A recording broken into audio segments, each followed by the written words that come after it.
Hello, and welcome to A Theory of Everything. I know how that sounds, a theory of everything. It sounds pretentious, but please let me cook before you judge, because I've been thinking about this project for years now. I've planned, I've replanned, I've overthought, I've underthought, and I have made this video about 6 times now. And hopefully, it's finally in a state where I'm ready to post it and move on to the next video, which will hopefully take less time. Fuck it better. But even if it's a bit shit, these are the beginnings to some grand ambitions that I have, and I'd be grateful if you watched. I want to talk about the Big Bang. And before you think, oh great, another autistic guy rambling about science on the internet, I have ambitions way outside of just physics and chemistry. But in my mind, there's no better place to start than the beginning of the universe. I want to look at the Big Bang from 3 angles: how we discovered it, what we know about how it happened, and what it means for us philosophically. This is a structure I'm going to be using a lot, so give me some feedback. Let me know if it works. Laying my cards on the table for a little bit, I'm not trying to make another science explainer channel. What I'm trying to do is create a philosophical synthesis, starting with the Big Bang as what it is, the beginning of the universe as we know it, and from there, we can explore fun topics like consciousness, philosophy, history, politics, art, spirituality, meaning. We'll answer some fun questions. It'll be great. But before we do fun stuff, we should understand the underlying reality that we exist within. I'm excited to take you on this journey, but before we do that, let's understand the Big Bang. Before we begin, a quick note. In the background of most of my videos, I'm going to have a video game playing. Today's choice is Outer Wilds. This game is easily one of my favorites, and in my opinion, one of the top 5 video game experiences of all time. But it's also a game you can only truly experience once. I can and will yap about this game eventually, but today I'm going to do some light spoiling of details. If you haven't played this game, I'm begging you not to ruin it for yourself. It is legitimately one of the best video games ever made, and again, you can only really experience it once. And there will be little moments that are ruined if you keep watching. A quick spoiler-free summary: you're a little guy, and you're exploring your solar system and uncovering mysteries left behind by an ancient civilization. I have a lot more to say about this game, but me more than you needs to be patient. So for now, let's move on to the Big Bang. The Big Bang is the most plausible explanation for the beginning of the universe as we know it. There is no information we can gather about what came before it, and as it's not ending anytime soon, there's no way to know how it ends. The story of our discovery of the Big Bang begins with Georges Lemaitre, a Belgian astrophysicist who also happened to be a Catholic priest. In 1927, he proposed something revolutionary: that the universe began as what he called a primeval atom and had been expanding ever since. The scientific community mostly ignored him. Some accused him of trying to smuggle God into physics, using science to justify his faith, but Lemaitre insisted his cosmology and theology were separate. He was following the math, not the Bible. Then, Edwin Hubble changed everything. Using the most powerful telescope of the time, Hubble discovered that many of the stars that we've been looking at were actually entire galaxies, thousands, sometimes millions of light years away, and almost all of them were moving away from us. We could tell because of redshift, which is the tendency for light to stretch out as objects move away from it, similar to the pitch of a siren as it passes you. What we learned from this is that the universe wasn't static, it was expanding. Right now, it's still expanding, and if you rewind the clock, that means that everything was closer, denser, hotter, and eventually you'd hit a point where it all begins. Lemaitre combined his math with Hubble's observations, and suddenly the physics started to click into place.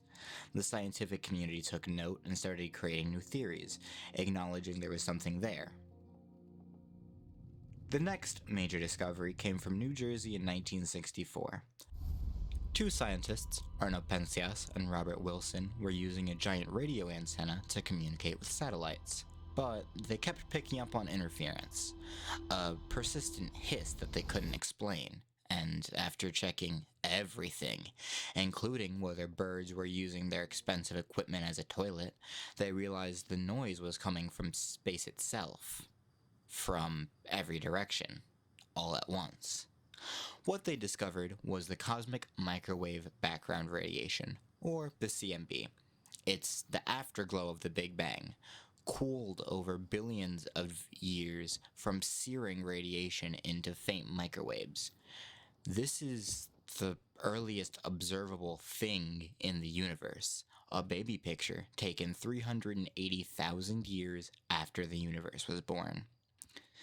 This was huge. It was direct evidence that the universe had been unimaginably hot and dense and had cooled as it expanded. The final piece of the puzzle came from Stephen Hawking and Roger Penrose in the 60s and 70s. They used advanced mathematics to describe what happens at singularities, points where the normal rules of physics break down. Their work gave us the framework to understand not just that the Big Bang happened, but how. Since then, we've learned more. The James Webb Space Telescope is showing us the earliest galaxies, which are appearing way earlier than we expected. However, this isn't a change in the theory like some clickbait articles may have you believe, but more of an adjustment. But for the most part, that is how we've come to understand the Big Bang as it exists today. Now, let's talk about what actually happened. So, we're gonna get physicsy. Not too physicsy, but enough that I don't need to backtrack and explain things later when I come back here. If you want more information on any of this, I have a bibliography playlist in the description with way more information than I can cram into one video. First things first, there is no information about the universe before the Big Bang. Time itself and space itself begin as we understand them in this event. The whole framework of existence starts here. Anything before that, we can guess based on what we observe, and I'll hedge my own bets later. But, as we can never confirm it, 13.8 billion years ago and all, it's just for funsies. Our species will probably never know what came before, if before even makes sense in that context. I think it does, but again, later. For now, this is all we get. The Big Bang is measured in something we call Planck time, which is the smallest meaningful measurement of time in physics. 1 Planck time is 10 to the negative 43 seconds. That's a decimal point followed by 43 zeros. To put Planck time into perspective, are you ready for this one? Because this shit blew my mind during research. There are more Planck times in 1 second than there are seconds since the Big Bang. 13.8 billion years in seconds is still less than the number of Planck times in 1 second. Needless to say, if someone was observing the Big Bang, they wouldn't be able to perceive things happening individually until we get to the era of protons, neutrons, electrons, and neutrinos. Everything before that happens too fast for perception. It's all Planck time scale, but we'll get to that. We're doing set dressing for now. The easiest thing for people to get wrong about the Big Bang is to assume that because it's the Big Bang, it was an explosion in space. But it wasn't. It was the expansion of space itself. Space-time, the fabric of reality, began expanding. And it's still expanding now. carrying galaxies away from us, sometimes at speeds 3 times faster than the speed of light, to distances we will definitely never be able to go, and in some instances, places that we won't even be able to observe again. And before the physics nerds yell at me, yes, I know, nothing can move faster than light through space, but space itself can expand faster than light. I think of it as riding the wave we call dark energy, which is the energy of the expansion, and makes up roughly 68% of the total mass energy in the observable universe. We don't actually know what dark energy is, which is what makes it dark. In the first moments of the universe, all that existed was pure energy. It was the hottest and densest thing we know of.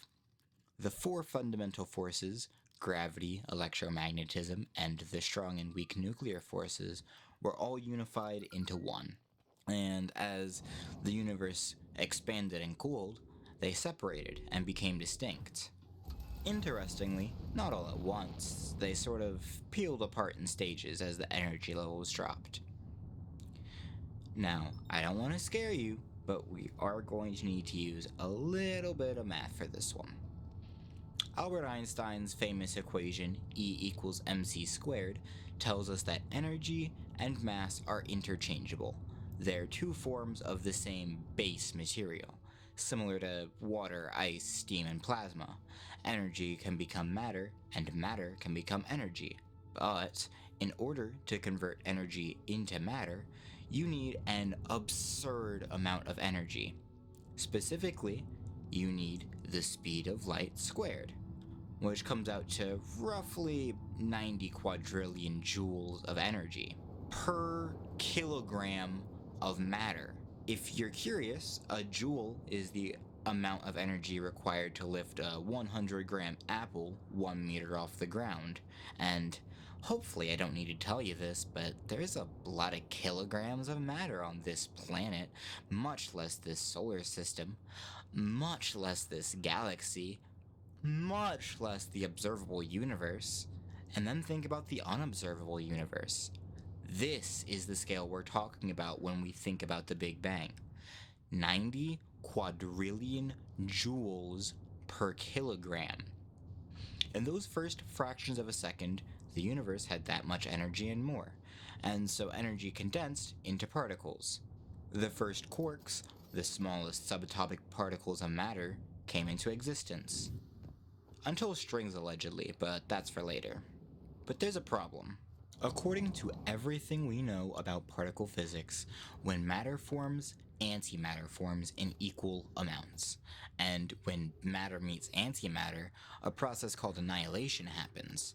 They slam into each other and convert back into energy, which means the universe should have destroyed itself the moment matter appeared, but it didn't. Something tipped the balance. We don't know what, but we do have a ratio. And get ready for it, because it sounds stupid if you ask me. Almost unbelievably so. Are you ready to challenge your suspension of disbelief? Because at a ratio of 1 billion antimatter particles to 1 billion and 1 matter particles, and that ratio was somehow enough for all of the matter in the observable and, presuming one Big Bang, the unobservable universe to exist. We have no idea why this happens, and I doubt we ever will, but let's just take a minute to think about this. One extra matter particle, and we're talking quarks here, we're talking what makes up protons, neutrons, and electrons here. For every billion antimatter particles that annihilated, there was one extra matter particle. That's the margin by which existence won? If that ratio was even slightly different, if it was perfectly balanced as all things should be, you and I wouldn't be here to talk about it.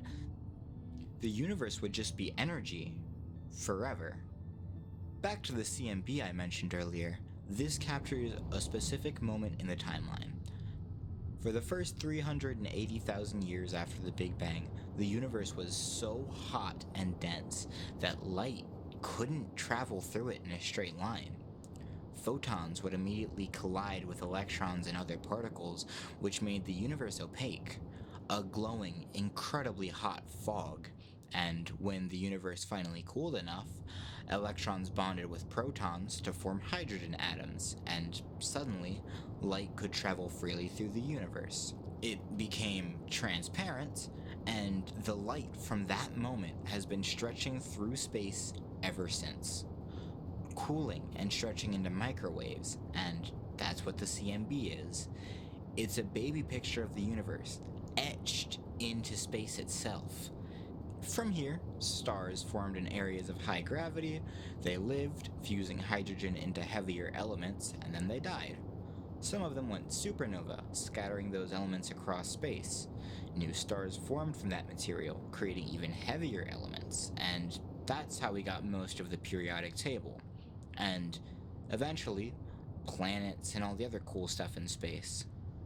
And eventually, us.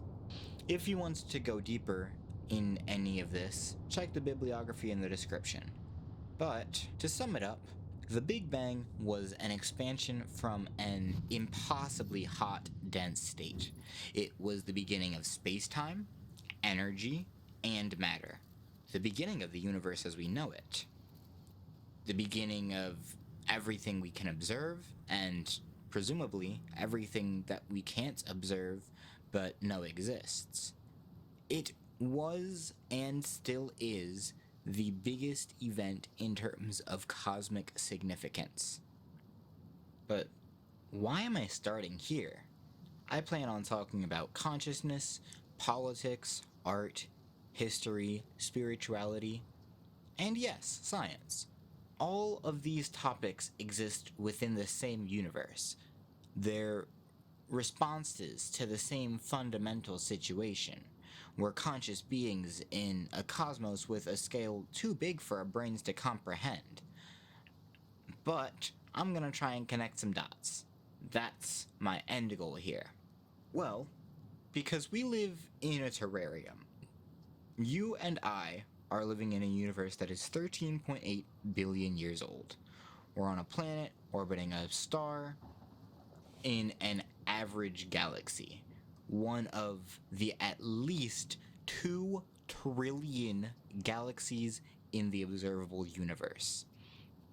And the observable universe is just the part that we can see, limited by the speed of light and the age of the universe. It represents an unknown fraction of the total unobservable universe. And if that wasn't small enough, the unobservable universe is shrinking with the passage of time as galaxies fly by our ability to ever observe them again. Our entire species has existed for maybe 300,000 years, while recorded history is only about 5,000 years. Your life, generously, is 100 years, which means that we are living in an infinitesimally small slice of space-time, of space and of time. We're specks in a universe that, without literally bending space-time to our will, is almost impossible to transit meaningfully.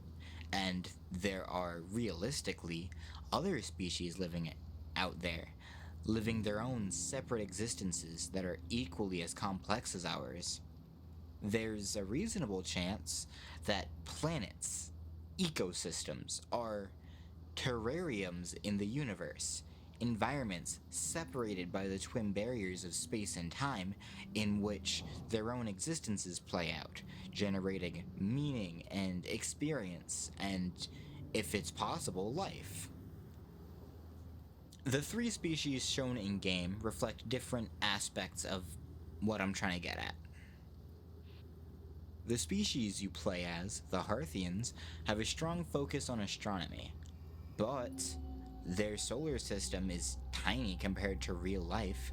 The scale is compressed for gameplay, and that allows them to focus on exploration, because it's feasible in ways that just aren't in our universe. The gaps between planets in our solar system are millions of times greater than that in the game. In fact, if we have the same meters, which we probably wouldn't realistically, but for the sake of argument, their solar system would fit on Earth. And in that way, their entire solar system is like a terrarium, while our planet is like a terrarium. The Nomai, the ancient civilization whose remnants you're exploring, didn't originate in the star system you play in. They came from somewhere else. Where? We don't know. But they had advanced enough technology to do things like generate and harness black holes, manipulate gravity, harvest the total energy of a star, and when you find their ship, you realize they use warp tech. They can teleport across the large distances of space, making all that empty space meaningless. When you do the archaeology, read their logs and notes, see what they built, you see a species entirely built around learning, the process of research, exploration, and knowledge for its own sake. They probably discovered things like gravitons, particles we'd need a particle collider the size of Jupiter just to detect. On the Kardashev scale, which is a scale for understanding the energy utilization of different species, they'd be at least a type 2, which is because they can harness the entire energy output of a star, which you see them do in game, but that's for you to figure out. Tying it back to our own planet, we can barely handle our planet's energy. We are not even a type 1 yet, we're about a type 0.7. And if we don't lock in, that might be what keeps us trapped in this terrarium for the rest of our species' lifetime. Which, looking at how we're handling things, might not be as long as we'd hope. The DLC introduces a third species. The stranger species lived on a world they loved. I won't spoil why they came to the solar system, but they didn't have warp tech, so they stripped their entire planet for the resources to make a one-way journey. Plot happened, and as they realized the nature of their journey, they recoiled and became so depressed and so filled with despair that they created a virtual copy of their lost and destroyed world, an artificial terrarium to hide from their mistakes, to hide from reality. The stranger species did what they did for plot, but we have people doing that on Earth, and instead of doing it for plot, they're doing it for points, for money. And we can't leave, we don't have warp tech, and we don't have a plan B. This is it. And that's why the recontextualization matters.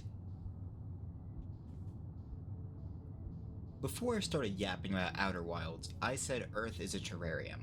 What I mean by that is this. The speed of light is a constant, about 300 million meters per second. Normally that's fast enough that you don't notice it, but with how vast space is, that speed becomes really slow. Which means when we look out at other stars, we're looking back in time at what was there. Everybody else observing the universe is doing the same. So, in order to observe another planet with city lights like ours, for example, there would need to be a very specific temporal overlap. You need to be looking at the right moment for their light to show up, accounting for the distance and the time that it took to travel. And that's assuming you can even see it through all that empty space, without warp tech, as we discussed. Actually traveling to confirm anything is functionally impossible. And that is why I say we live in a terrarium, isolated not just by distance, but by the fundamental structure of space-time itself. See, I had a plan there. I wasn't just rambling about a game I like. Now, getting personal, I, as a Gen Z doomer, face the black hole that is nihilism. The idea that nothing matters, we're all just fucking cooked as a species. But that nihilism of nothing matters needs to be overtaken by, realistically, this is all we're going to experience, and we should make the best of it. For a large chunk of recorded human history, we looked up at this cosmos and assumed it was orderly, eternal, static, that it revolved around us, that God or gods would keep the human experiment going. But this recontextualization tells us something different. There is no guarantee of success. There is no cosmic safety net from causality. The universe isn't designed around us, we're designed within it. And we're responsible for our own survival, which, no duh, but have you fucking seen the way we're acting? We're not acting like it. There's something else that I want to say about consciousness, about what it means that matter became aware. But we need to build to that properly. First, we're going to talk about information, knowledge. I know it sounds boring, but trust, we're going somewhere. So, why did I start with the Big Bang? Because if consciousness emerged from the Big Bang, then everything that we think we know about the Big Bang is consciousness trying to understand its own origin. We're inside the terrarium, trying to understand not only the terrarium, but the pet store, maybe even the mall outside. That's weird. That's the limit of what we can know. But it also opens up interesting possibilities. We're gonna unpack that. But for now, we sit with the base block of the Big Bang. The Big Bang is where we start because it is the ultimate beginning of everything we can know. So that's all I have to say about the Big Bang for now. If you're an astrophysicist and I butchered something, please let me know in the comments. I do want to get things right. If you have thoughts, comments, or opinions, just leave a comment. I'm building this as I go. And I'm only just getting started. Some of the video ideas I have literally brought tears to my eyes when I had them, and I'm really excited to share them with you. I promise I have more to say, and I hope it's as interesting to you as it is to me. But for now, I hope your experience of existence is at least bearable. I hope it improves, as do I, as will my own, and as will this channel. Thanks for watching. See you next time.